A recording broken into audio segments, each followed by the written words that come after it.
Hello, my name is LoG, and today we're going to go through the Cubase project file for the tune that I wrote for this short. Yesterday I took my small chord melody and turned it into a funk strumming part. It sounded like this. I went ahead, added some parts, and made a full band arrangement. It sounds like this.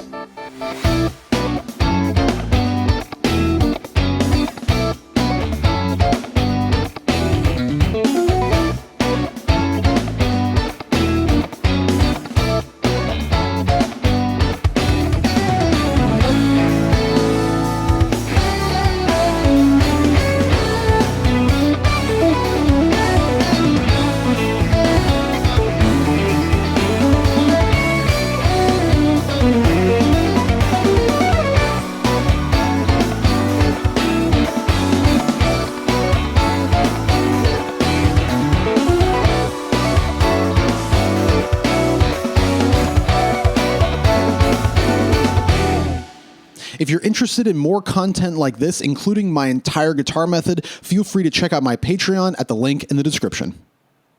All right, so this is the project file for the tune that you just heard. We're going to go over all the parts that I have. You can see there's a couple little things going on right here. We've got some guitar, we've got drums, bass, and some synth up top.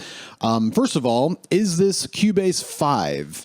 Yes. Is Cubase 5 over 10 years old? Yes. Do I care? No. It seems to be working perfectly fine with Windows 10, so I don't really feel like I need to upgrade. Obviously, if things start to fall apart in the future, I will have to do that, but for now, it actually works pretty well, and I am extremely familiar with it from using it for as long as I have.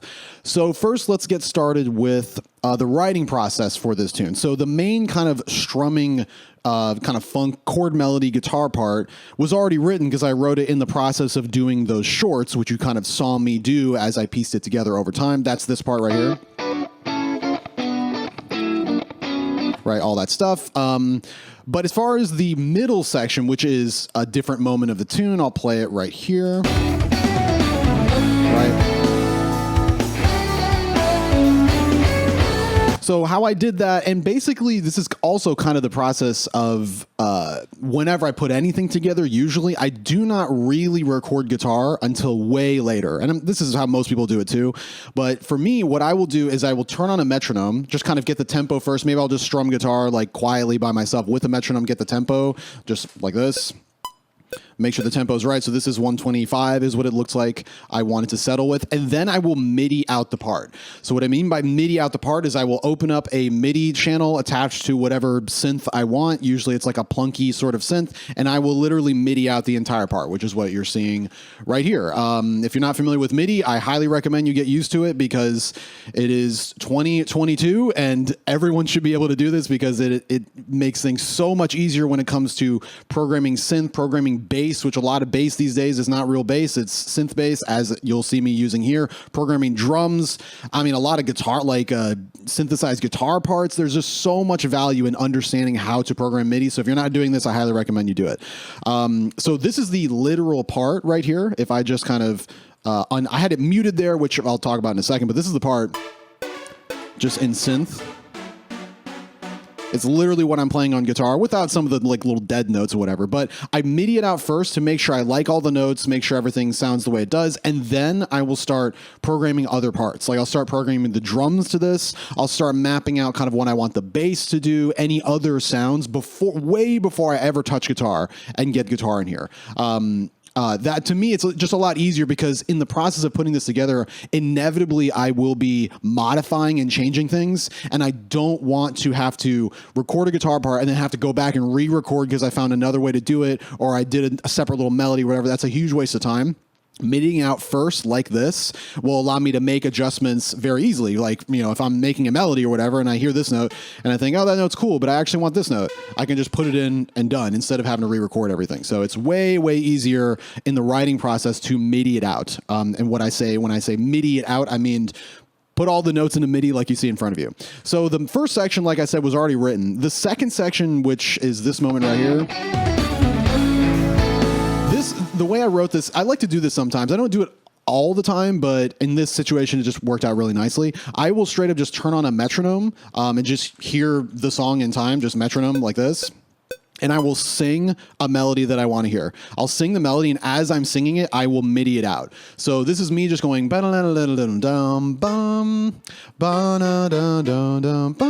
that's me just singing it and knowing what the rhythm is, putting it in, and as I'm doing it, just kind of instinctually or organically, whatever word you want to use, I am also thinking about the chord progression that I want at that moment. I'm thinking about what the feel should be, all of that stuff. So this is me just like hearing something and putting it in, and then I'll listen to it a bunch of times and make modifications if I need to. So this basic melody with metronome sounds like this. It's me just putting it in MIDI. Now, all these fast things, like I'm not going, like literally singing the notes out. I mean, I'll do that. But right here, I just thought I want something that's going to have a particular pattern, something like that. And I'll just put in the notes that sound cool. And then I'll go back and learn the part when I'm done. So yeah, the faster parts, I'm not usually singing literally note for note.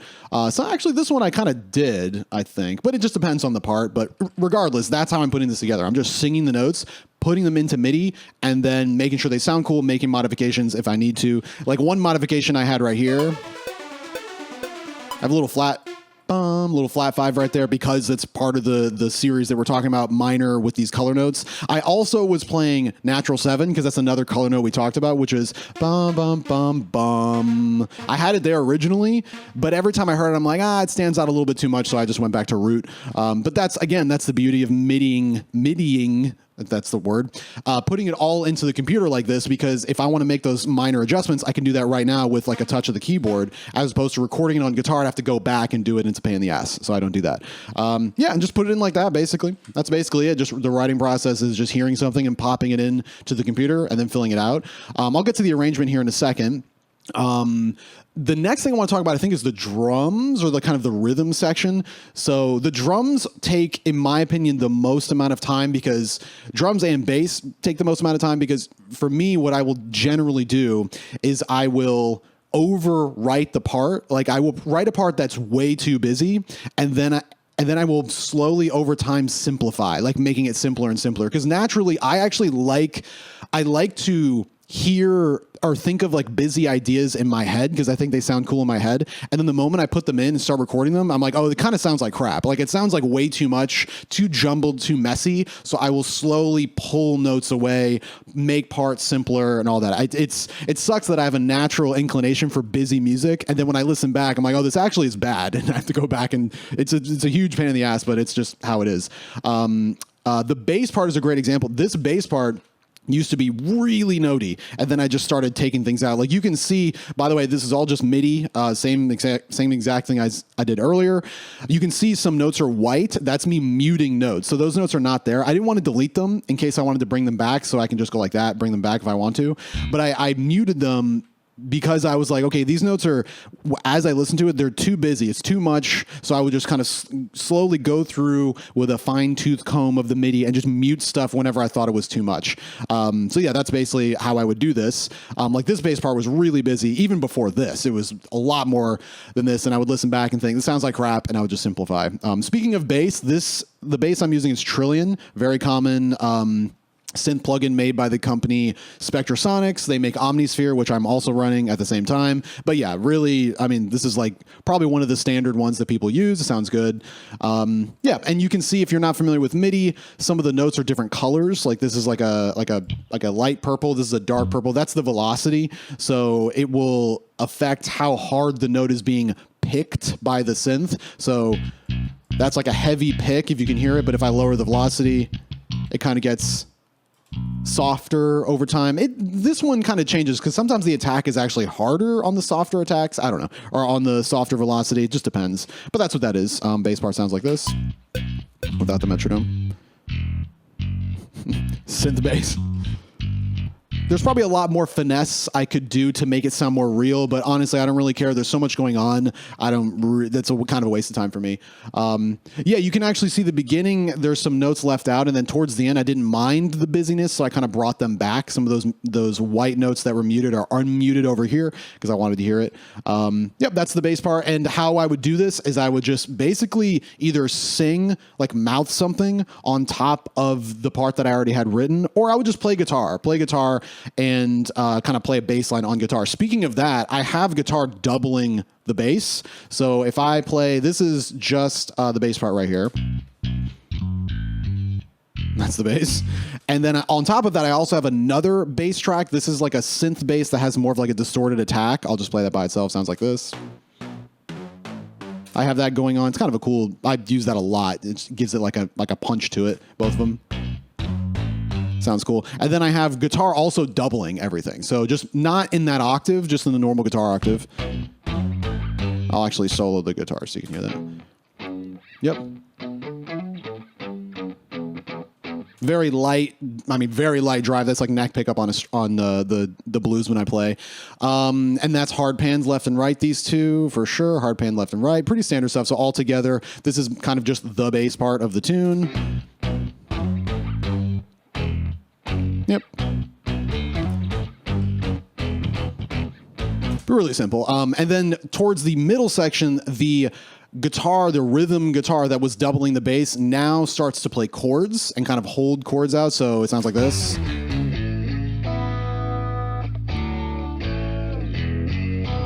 So I'm not just doubling bass anymore because I wanted that part to open up a little bit. So I am doing those bass notes, but I'm adding extra like chord hits and stuff in the background. Stuff like that. Really simple, and that's just going along with the bass. Yep, pretty straightforward. So that's mostly kind of the rhythm section. It's mostly just bass, and then in that middle section, rhythm guitar is playing some extra chords. The drums. So I'll load up the drums. They sound like this.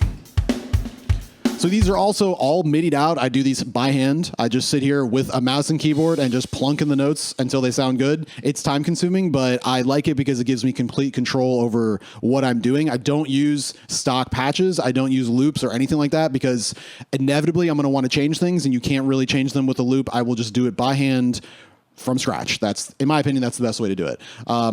Yeah, I've done this long enough to the point where I know what like C1 is always going to be kick drum. This A sharp 1 or whatever is always going to be open hi-hat, and I know where the general things are and I can just piece them in. Obviously, you'll see some of the notes are a different color. If they're red, that's just standard normal velocity of like 100, MIDI velocity of 100. And then the different colors like that, is that you can probably barely even hear it. It's a very, very, very light ghost note. So the velocity of this note is at 19, so super, super light. So as the colors get softer, the velocity gets softer, and that kind of gives it a more human element. So if I just play this part right here, you can kind of hear, these are all hi-hats right here. So obviously you hear that's like a normal hit. That is a softer hit, so you get a more human quality, stuff like that, so. I am not a drummer, by the way. I'm just doing stuff that I think sounds cool. And over the years, the parts I used to write when I was younger were garbage, and I think now they're much better. They kind of feel more realistic and whatever. But yeah, I mean, this is me also just hearing the part that I had already MIDI'd out, right? The normal strumming part, bum, bum, bum, bum, bum, with a click, and I'm mouthing drum parts. Boom, tap, boom, boom, boom. That's what I'm doing. I don't even know what I'm doing right now. I'm just like moving my arms. None of that matters. I just want to have something that feels right, and then I'll piece it together. Again, like I'm definitely not, this is not like a one take, like, oh, this is the first thing I thought, MIDI'd it out, done. No, I'll put something in and then slowly modify. Again, it's usually a little bit too busy, and I'll slowly simplify over time. But this is pretty much like a straight up kind of funk part. Kick drum is emphasizing the rhythms happening in the strumming guitar part. I actually play this with the normal riff here that we put together in the short. Oops, one more time.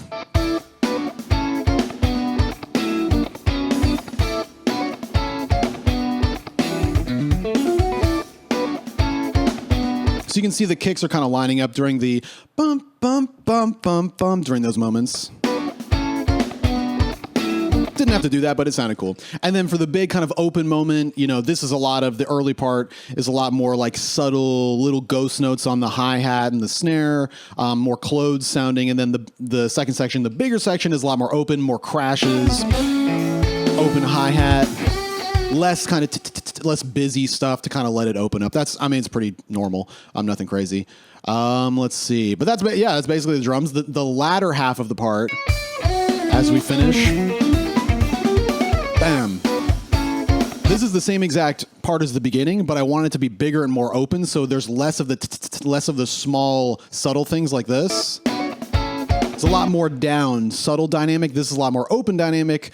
And how am I achieving that? It's basically the same parts, but less of the closed hi-hat, a lot of open hi-hat, which you can see right here. These are all open hi-hats. Notice the velocity is different.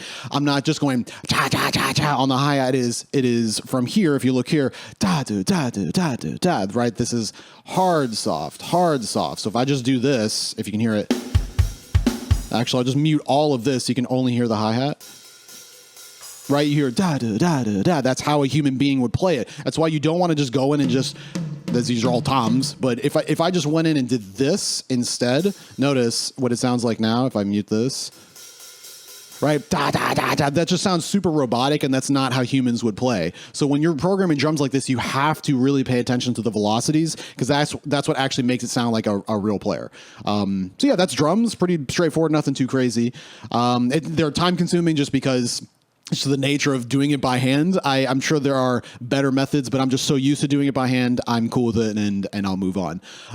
Let's see. Other things that you might notice in here, like if you notice what these lanes are, these are automation lanes. So this is the track for all the cymbals and stuff as far as volume and effects symbols. This is the track for the kick drum, track for the snare. So you'll notice I have the kick drum and the cymbals kind of increasing in volume as the tune goes on to kind of give it an extra little beefy sound. The kick drum starts at whatever dB it is, 1.5, and then it gets a little louder. By the end of the tune, it's slightly louder. It's at like 2 dB or something. So yeah, just little things like that because I want things to be slightly louder over time. All really standard stuff, nothing crazy. Okay. Let's see what else. So let's just talk about the actual guitar part. And as far as like tone and stuff, you already know this part if you've been watching the shorts. It's the same exact strumming part, normal stuff. The tone that I'm using here is Axe Effects and an Axe Effects 2, which I've had for about a decade. I don't remember the exact patch that I use. It's a clean patch, just very, very clean with a tiny, tiny little bit of drive on it. If any, I keep the drive really low. Like the drive knob is at like 0.1. Super, super, super low because I don't really want it to sound distorted, but I want it to give me a little bit more beef, like you would use a Klon in your clean tone. Just give it a little bit more power, a little bit more punch, but not necessarily distorted. That's the general tone. And then for the effects, I use the Tim Henson Archetype Neural plugin. I sometimes use the amps and stuff. I only honestly these days use it for these 3 effects because they sound killer. I'm actually not using the reverb or the delay for this track because for a funk strumming guitar part, I don't really want a lot of delay or reverb because I want it to be tight. But I really like the chorus. The chorus is like so dialed in for this sound. So I have it on just up a little bit. Really great. And I have that on pretty much all of the guitars. It's exactly the same on every guitar, including the rhythm. Yep, including the rhythm. I also, if you'll notice this track, I also have a delay over here set up, ready to go. It's not on right now, but I have it turn on during the big melody moment so you can kind of hear it kick on. So there's no delay right now. And then it kicks on right here. Right, for the melody. Just to kind of have it sing out a little bit. And then it turns off again once you get back to the ending rhythm over there. Pretty straightforward. This is double tracked, by the way. The whole thing is double tracked, including the middle melody. So this is me doing it twice. I debated where I wanted it panned. I ended up panning these only 60% left and right. I kind of like it. It sucks it's on a cell phone because cell phones are terrible. They kind of like, seems like there's some like phase issues going on because they're so close to each other. Well, they're not super close, but they're kind of close. If I would have panned them hard left and right, probably would have been a little better, but I have the rhythm guitars panned hard left and right, and I kind of liked that, but who cares? I think it sounds fine. That's basically the part. Nothing too crazy going on with the guitar tone. Again, it's clean tone from Axe Effects, a little bit of extra effects like chorus from the Neural plugin. When the Neural plugin, by the way, is really good. Like if you guys aren't familiar with Neural DSP stuff, they sound really good. If you don't have anything else to use and you're only doing computer stuff, all of your tone is living inside the computer. I don't really know if you can go wrong with that stuff. It's so cheap and it sounds killer. So yep, check those out. That's basically it for guitar. I'm trying to think of anything else that's kind of wild. Nothing too crazy. Bass, drums, guitars, all straightforward. You'll notice this. Oh yeah, so actually, this is double track. So this is the track that I recorded prior to making the video. And then the track that you heard me play in the video is actually this one. So this is the one that I recorded in the short. So while I played that short, I hit record and played this part through. They are exactly the same. until the end. So if I play this, right, it's all the same until the end. So right there, the second part that I already recorded prior, I just did a little higher harmony. I thought it sounded kind of cool just for fun. This is the original. Right. Let me play this here. Oh, actually, never mind. These are flipped. So this one down here is the one I recorded for the video. Sorry. This one is the one I had it prior recorded. So this is where that harmony is, this one on top. I literally just played chords that I thought sounded cool. I didn't even go back and try a second take. I'm like, yep, sounds good. So I moved on. So together, they sound like this. This is what they sound like normally, just doubling the same part. All right.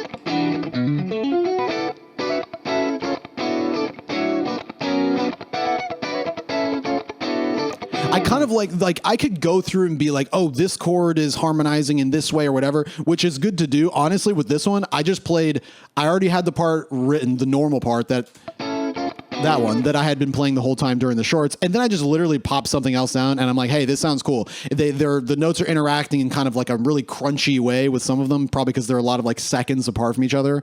Like that one. Like that one's super cool. Like it's such a dense sound, and sometimes that just happens naturally by not even thinking about it. I'm just playing something that sounds cool, happens to line up nicely. So that's the rhythm guitar part, nothing crazy. Bass we did, drums we did. Some little like effecty things here in the beginning if you're curious how the tune starts. Whoops. This is nothing new. This is very simple stuff, but this is me basically just strumming the very first chord, letting it ring out, and then I just reversed it so you get this like build like that. That's just an audio file reversed, nothing crazy. And then I just chopped it up right here so you get that like staccato effect. While they're increasing in velocity naturally because it's a reversed audio file, and they're increasing in volume. Just little fun little things. And then I also have the same thing happening in the rhythm guitar part. This is actually like it's a C power chord. So the first chord is B minor, and I kind of like hearing the C coming, and it resolves down to half step, kind of cool. Yep, normal stuff. This track right here, just some noise, a little noise hit that's nice. White noise, just kind of getting you into the tune. You can hear it. So that hit on the downbeat is powerful, but yep, pretty straightforward. So that's all the guitar stuff. Let me go over just some of the synth and then we'll wrap it up. Let me talk about the bass first. I already mentioned this is like a extra kind of distorted, kind of punchy bass hit, which I have happening for the main riff. Bum, bum, bum, bum, bum. That's happening all the time. Also happening at the end too. Right? Same bass line as the normal tune. But this one in the middle is different. So for that longer section, kind of the different section with the big chords, big melody, this is a different bass track because I wanted longer notes, but it's very similar. I just really like that tone. Like for long, just big hits for bass. I loaded that one up. I loaded this one up, differently than this one because this one didn't have the long tail like this one does. So I popped it in. Some of the other synths. So this one is the original one that I wrote the tune with. It's just a synth. This had a lot more stuff on it, and I took it all off. I'll just load this one up. This is Omnisphere, by the way, if you're not familiar. It is extremely good. I have a group called Gallia Social. All of the synth and all of the extra sounds in that on the entire album, for the most part, are this plugin. So yeah, it's a very, very good one. This one originally had some like, I don't know, some extra little things like detuning on it that I took off. This is literally just a stock plugin from them. I mean, some of the stock plugins just sound killer, so why change them? That's what that one is. I also have it not coming in the beginning. So you'll see kind of the part I talked about earlier. This is all muted. I originally had it coming in at the downbeat, but it sounded a little bit too heavy. So I actually have just the guitar in the beginning. You can hear just guitar. And then the synth, and then the synth comes in right here. So just guitar, synth doubles right now. It's extremely subtle, but it just adds a little extra beef for the part. And so it allows the song to kind of slowly increase in dynamic, especially because this song is a minute, or whatever, 50 seconds long. So having a nice slow build in dynamic is something I really wanted. But that's what the synth is. It's mostly just doubling everything. Like it sounds like this. Nothing crazy. This synth down here is another one. I have this specifically coming in for the big melody section. It's got a nice like chorusy effect, and it's just literally doubling the guitar. So it's just playing exactly what the guitar is.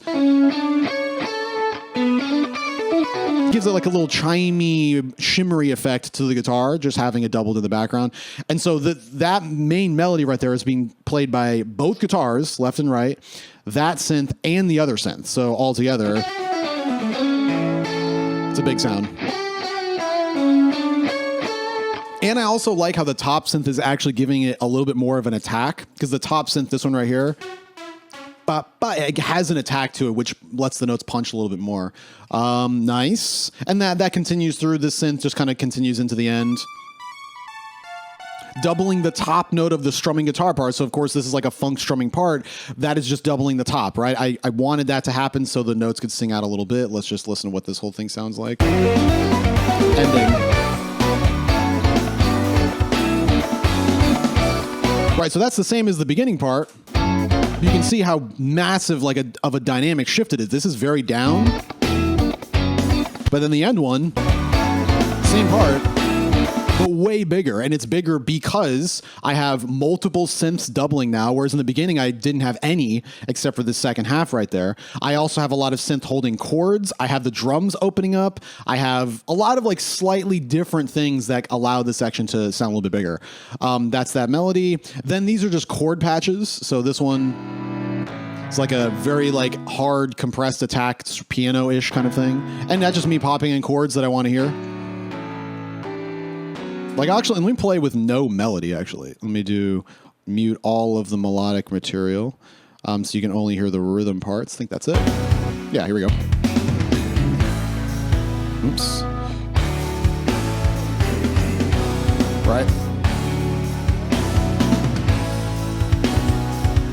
Just hearing like what notes I want to hear. Honestly, same thing. Just I hear something, I put it in, mess around. That's all it is.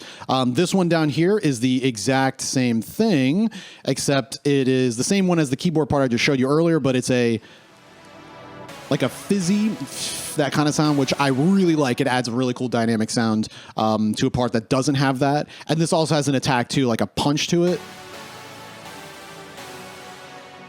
which allows those big chord hits that are all kind of synced up for the most part, synced up with the melody.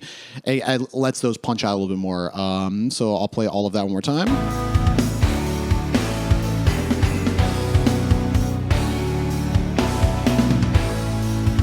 Yep.